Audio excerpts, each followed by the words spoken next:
Well, I'd studied Spanish for 5 years before my mission, and in all that time in school, I always understood just about any accent except an accent from Mexico or the Dominican Republic.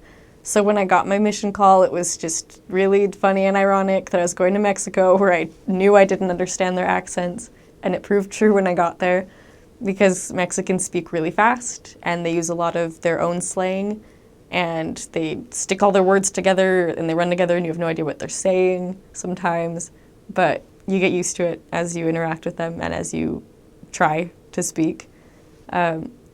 Mexicans definitely have their own words for things, but even different states have different slang or just different ways that they refer to things. They also have different accents. In the North, people from the South will often say that the people in the North sound like they're yelling all the time. And I think that's accurate. That's pretty much how they talk. So they're not always angry, it just sounds like it. But you get used to it, and then you start talking like that. And then you sound like you're yelling all the time.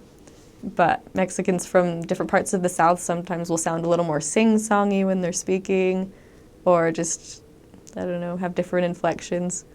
Some of the weird different words that they use in at least the part of Chihuahua that I was in was that they would call cars muebles, and muebles means furniture.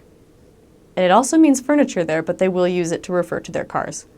They'll call trucks trocas, which is also not typical in other Spanish-speaking countries, but it's an English adaptation. They have all sorts of fun Spanglish things. They'll say ride to give someone a ride. So it's interesting and you adapt to it. It's fun to watch new missionaries come from other parts of Mexico or from other countries and get very confused at what people are talking about. So if you pick it up and decide which words you should also use and which words you can maybe just understand but not use, it's good to try and feel it out in your first while. Well, I felt like people were yelling if I'd walk into a house in the wintertime and my companion and I would be super cold because we'd been out in the wind and it was cold outside. We'd walk into a warm house with the wood stove burning, and the mother of the house would give us a hug and kiss on the cheek and go, "Ay, hermanas, como vienen heladas?"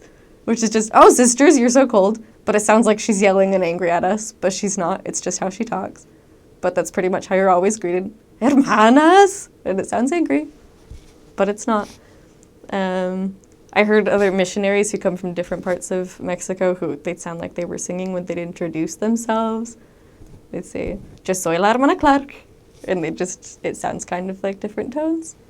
So that's fun. People from different countries, now that just gets way different.